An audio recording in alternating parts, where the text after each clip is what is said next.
I'm Dr. Sharda Jain. I'm the Secretary General of Delhi Gynecologist Forum, an infertility and IVF expert. I've taught for 2 decades at PGI Chandigarh and Lady Hardinge Medical College. We are running a top training course in infertility and IVF for gynecologists in this country, and many neighboring countries' doctors also patronize the same. We've decided to make public aware about infertility and IVF issues. आज के दिन हम चर्चा करेंगे embryo transfer के ऊपर। ये embryo transfer क्या है, प्रोसीजर कैसा है, और क्या हमें डे 3 का एम्ब्रियो ट्रांसफ़र करना चाहिए, क्या हमें डे 5 का एम्ब्रियो ट्रांसफ़र करना चाहिए। कई बार ये सवाल डॉक्टर्स लोग पेशेंट से पूछते हैं, तो सोचा कि इसके बारे में कुछ चर्चा की जाए। जैसे आपको मालूम है कि IVF का जो प्रोसीजर होता है उसमें 11-12 दिन का स्टिमुलेशन होता है, और during this particular time gonadotropin injections मिलते हैं, और फिर ट्रिगर होने के बाद इसको एग्स को एनेस्थीसिया के अंदर रिट्रीव कर लेते हैं। नाउ एक बार एग्स का रिट्रीवल होने के बाद उसी दिन ही हस्बैंड जो हैं वो सीमन देते हैं, और उसकी प्रोसेसिंग के बाद हम लोग IVF और ICSI करते हैं। IVF में जब अच्छी क्वालिटी के स्पर्म्स होते हैं तब एग को एक वेल में रखते हैं और चारों तरफ 50,000 की स्ट्रेंथ में स्पर्म्स डाले जाते हैं, और स्पर्म्स अपने आप ही अंडे के अंदर चला जाता है। खाली एक ही स्पर्म एक एग को फर्टिलाइज करता है, और उसके बाद इसका अपना सिलेक्शन प्रोसेस है। ICSI में एक स्पर्म को एक अंडे के अंदर इंजेक्शन के द्वारा डाला जाता है, तभी इसका नाम ICSI पड़ता है। और इसके बाद 24 घंटे के बाद हम लोग फर्टिलाइजेशन का चेक करते हैं। नाउ अगर हम लोगों ने मान लिया 10 अंडे निकाले हैं, तो सभी मैच्योर नहीं होते, उसमें 2-3 इमेच्योर एग्स भी होते हैं। तो रफली देखा गया है कि 7-8 अंडे जो हैं वो आपको मैच्योर निकलेंगे, और अगले दिन जब फर्टिलाइजेशन करते हैं तो उसमें भी हो सकता है कि 1-2 जो एम्ब्रियोज हैं वो ना बने हो। डे 1 के बाद डे 2 में हम लोग क्लीवेज देखते हैं। अगर स्पर्म अच्छी क्वालिटी का है, एग भी अच्छी क्वालिटी का है, तो cleavage rate should be around 90%। इसमें क्लीवेज में आपके जो सेल्स हैं वो 4 से 6 सेल में डिवाइड होते हैं। इस टाइम हम देखते हैं कि क्या सब सेल्स इक्वल साइज़ के हैं कि नहीं हैं, और इसमें कोई सेगमेंटेशन तो नहीं हुआ है। फिर डे 3 में चेक होता है, तो उस दिन ये 8 से 12 सेल का साइज़ का ये एम्ब्रियो हो जाता है, और अगेन फिर देखते हैं कि एग्स इक्वल साइज़ के हैं। इस टाइम उस दिन ग्रेडिंग भी करते हैं, तो ग्रेड A बड़ी बेस्ट क्वालिटी का, ग्रेड B और ग्रेड C एग्स का कैटेगराइजेशन करते हैं।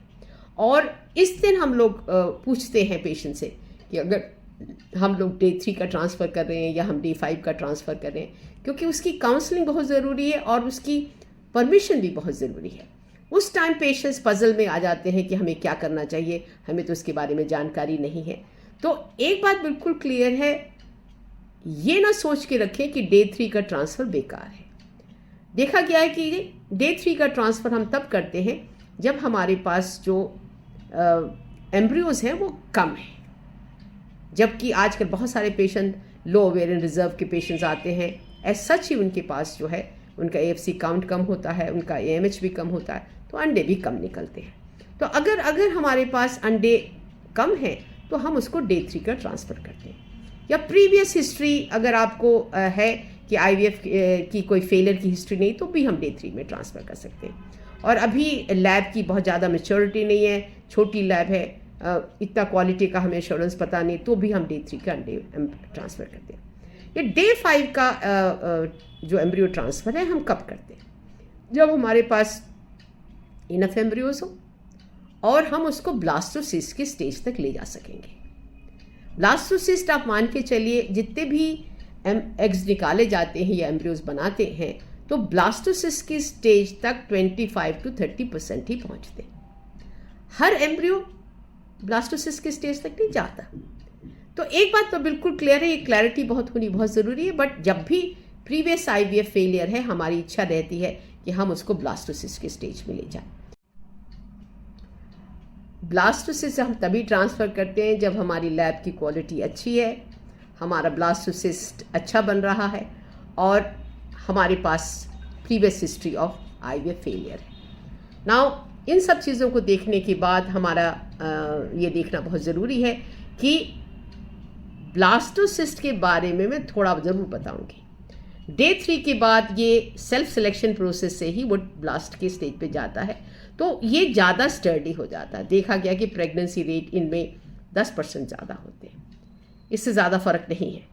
डे 3 के भी ट्रांसफ़र जो है हम शुरू में जब हमारी IVF शुरू हुई थी तो हम लोग डे 3 का ट्रांसफ़र करते थे। अब जैसे जैसे हमारी लैब मैच्योर हो गई है और हमारे पास इनफ एम्ब्रियोज हैं तो हम लोग इसको डे 5 का ट्रांसफ़र ही पसंद करते हैं। ना ये प्रोसीजर क्या है? ये छोटा सा प्रोसीजर है, सेफ प्रोसीजर है, कोई एनेस्थीसिया नहीं दिया जाता, ये बिल्कुल पेनलेस प्रोसीजर है। पेशेंट की काउंसलिंग करते हैं और पेशेंट थोड़ा बहुत ब्रेकफास्ट हल्का लेके आ सकता है। इसमें ब्लैडर को सेमी फुल रखते हैं, अल्ट्रासाउंड किया जाता है, अल्ट्रासाउंड से देखते हैं कि ब्लैडर कितना फुल हो गया है और पेशेंट कंफर्टेबल है कि नहीं। जब ये आपका ब्लैडर हमारे सेटिस्फाइड हो जाए कि ये ब्लैडर की इनफ सेमी फुल है, उस केस के अंदर हम इनको पेशेंट्स को लेते हैं, पेशेंट को काउंसिल करते हैं और बहुत जेंटली हम एक्सटर्नल ट्यूब पास करते हैं। अल्ट्रासाउंड गाइडेंस में होता है तो सारा चीज़ है कि कैथेटर कहाँ जा रहा है हमको एग्जैक्टली पता होता है, पेशेंट भी देखता है उस पर्टिकुलर प्रोसीजर को। फिर जो इनर ट्यूबिंग है जिसके अंदर हमारे एम्ब्रियोज लोडेड होते हैं, उसको जो यूट्रस का फंडस है उससे 1.5 सेंटीमीटर नीचे इसको शूट करते हैं और शूट करने के बाद वहाँ से पिक्चर लेते हैं और पिक्चर लेने के बाद हम ये वाली पिक्चर पेशेंट को देते हैं। ट्रांसफ़र करने से पहले भी एम्ब्रियोज को हम क्वालिटी ऑफ एम्ब्रियोज की पिक्चर बड़े स्क्रीन में दिखाते हैं और वो वाली पिक्चर भी हम इन लोगों को देते हैं, जिससे कि आप कहीं पर भी अपने रिश्तेदार बैठे हों उनको आप दिखा सकते हैं कि किस क्वालिटी के एम्ब्रियो हमारे ट्रांसफ़र किए गए हैं। अब प्रोसीजर करने के बाद चेक होता है कि कैथेटर के अंदर एम्ब्रियोज वापस तो नहीं आ गए। जब ये रीअश्योर हो जाता है कि एम्ब्रियोज अच्छी तरह से शूट कर दिए गए हैं तो वो पेशेंट को हम कहते हैं 15-20 मिनट आप लेटे रहिए, इससे ज़्यादा रेस्ट की ज़रूरत नहीं। अब इसके बाद पेशेंट ज़रूर पूछती है कि डॉक्टर साहब हमारे को क्या क्या प्रिकॉशंस लेनी चाहिए। इस टाइम हम डिस्चार्ज स्लिप देते हैं तो उसमें सब बताते हैं कि क्या क्या दवाइयाँ और क्या कैसे इंजेक्शन लेना है और इसके लिए स्पेशल गाइडेंस देते हैं कि इसका समय पर दवाइयों का लेना बहुत ज़रूरी है। डाइट, घर की खाना खाना, स्टेयर्स 1-2 चढ़ सकते हैं, कोई परेशानी की बात नहीं है। सेक्स के लिए हम यूजुअली अवॉइड करने की बात करते हैं। हम स्पेशली एडवाइस करते हैं कि इन लोगों को बाहर जो है क्राउडेड प्लेस में नहीं जाएं, ऐसी जगह नहीं जाएं जहाँ पर आपके जो प्रियजन हैं उनको बुखार हो, कोई इन्फेक्शन हो, तो इस तरह की बात नहीं करें। आपका योगदान इसमें ये हो सकता है कि आप प्रोसीजर में कोऑपरेट करें और कोऑपरेशन के साथ जो दवाई और इंजेक्शंस लेने हैं उनको समय समय पर लें। ये सिंपल सा प्रोसीजर है, आपकी सोच पॉजिटिव तो रिज़ल्ट पॉजिटिव, ये बहुत ज़रूरी है। सो डॉक्टर्स अपना अच्छा काम करते हैं, IVF लैब अपना अच्छा काम करती है, आपको भी अच्छा काम करना है अच्छे रिजल्ट्स के लिए। धन्यवाद। आपको ये जानकारी अच्छी लगी होगी, आपने बहुत कुछ जाना होगा और अगर आपको कोई सवाल है तो आप हमसे संपर्क कर सकते हैं। और अगर आपने हमारी YouTube चैनल को सब्सक्राइब नहीं किया है और लाइक नहीं किया तो आप उसको लाइक करिए और सब्सक्राइब करिए और दूसरों को लोगों को बताइए कि इस तरह से IVF और इनफर्टिलिटी के बारे में ये एक चैनल है जो हम आप लोगों को ये बताती है। धन्यवाद।